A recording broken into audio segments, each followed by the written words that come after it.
There's a grain that grows where rice simply cannot survive.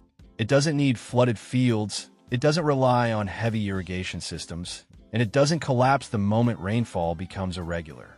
While modern crops struggle, the instant water becomes scarce. This grain has done the opposite for thousands of years.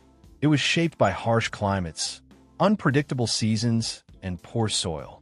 In places where farming meant survival, not profit, this grain became the foundation of daily life.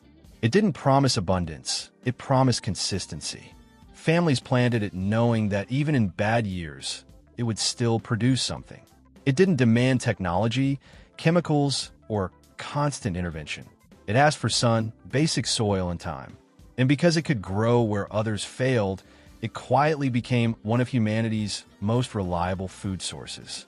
That alone should make you question why it's almost never mentioned today. In a world increasingly worried about drought and climate instability, foods like this should be at the center of the conversation. Instead, they remain invisible. The silence around it isn't accidental. It reflects what modern agriculture values and what it ignores. This grain was never fragile, never delicate, never dependent. And maybe that's exactly why it no longer fits the dominant narrative of how food is supposed to work. This grain didn't just feed one region or one culture. It supported entire civilizations for more than 5,000 years.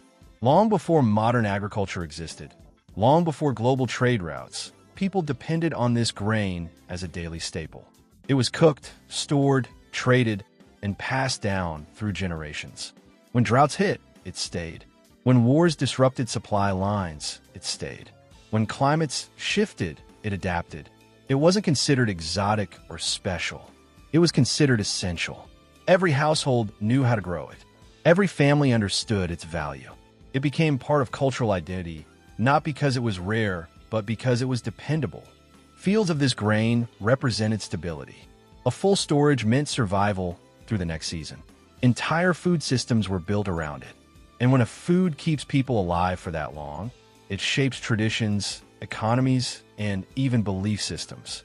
History often celebrates rulers and battles, but it's foods like this that quietly decide who survives and who doesn't. And yet, very few history books ever mention it by name. One of the most remarkable things about this grain is how little it asks in return. It grows fast, even in poor soil. It doesn't demand constant watering. It doesn't collapse if conditions aren't perfect. In many regions, it almost feels like it wants to grow. Farmers didn't need to gamble everything on it. They trusted it. That trust came from centuries of experience. This grain wasn't grown for maximum yield in ideal conditions. It was grown to survive real life. It tolerated mistakes. It forgave neglect. It didn't punish farmers for lacking resources. And that made it incredibly valuable to ordinary people. Small farmers, families, and entire communities relied on it precisely because it reduced risk. But that same quality eventually worked against it. Because crops that don't require constant inputs don't create constant demand. And systems built on demand don't reward self-sufficiency. As agriculture became industrialized, priorities changed. Resilience became less important than efficiency. Profit replaced survival. Crops that required machinery, fertilizers, irrigation systems, and long supply chains took center stage. This grain didn't fit that model. It didn't force farmers into dependency. It didn't require expensive solutions to keep producing.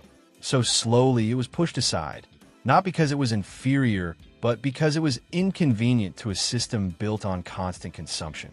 Industrial farming favors crops that must be purchased, treated, and managed repeatedly. This grain resisted that logic. It could be saved, replanted, and grown again with little intervention. Over time, it faded from mainstream farming, from grocery shelves, and from public awareness. And when something disappears quietly, most people assume it never mattered, rather than asking who benefited from its absence. Nutritionally, this grain never lost its value. It provides steady energy instead of sharp spikes. It contains important minerals that refined grains lack. It digests slowly, keeping people full longer, which mattered deeply in places where meals were never guaranteed. It wasn't designed to impress. It was designed to sustain.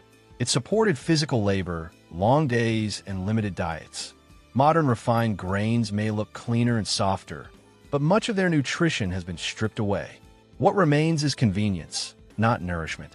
And yet today, people are told they need more complex solutions, more supplements, more processed foods, while one of the simplest options is ignored. Sometimes progress doesn't erase better solutions. It just buries them under noise, marketing, and habit. Another reason this grain mattered so much was its ability to be stored.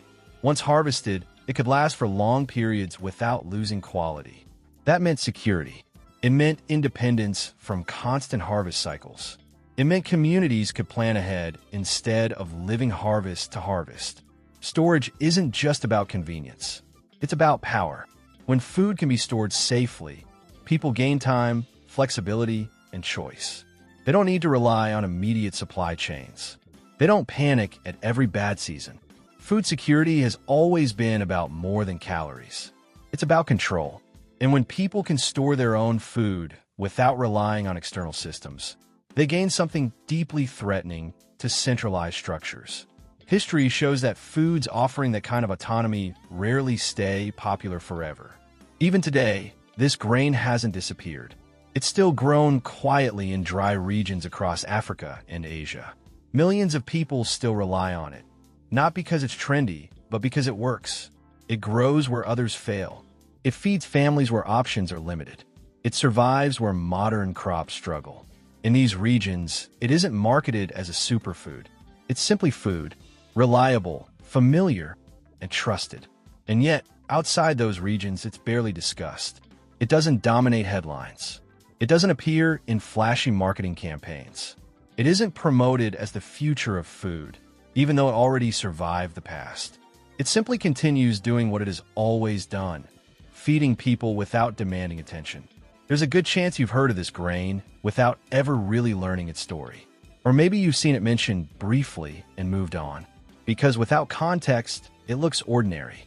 And ordinary things rarely feel important in a world obsessed with novelty. But the most important foods in human history were never exotic. They were reliable. They were boring. And they worked. They didn't rely on trends. They didn't need reinvention. They earned their place by keeping people alive. Sometimes the greatest mistake modern societies make is confusing simplicity with irrelevance. This grain is called millet, one of the oldest cultivated foods on Earth. Built for dry climates, resilience, and long-term survival. Forgotten not because it failed, but because it never fit a system built on dependency. Its disappearance from mainstream diets says more about modern priorities than about the grain itself. And now that you know its story, it's hard to see it the same way again. Now I want you to think about this and leave your answer in the comments. If a grain like this can survive drought, poor soil, and thousands of years of history, why do you think it disappeared from most modern diets? Do you believe it was simply forgotten or slowly replaced on purpose? And if you know another plant or grain that people overlook today, write it down below. There are many more stories like this waiting to be uncovered, and the next one might start with your comment.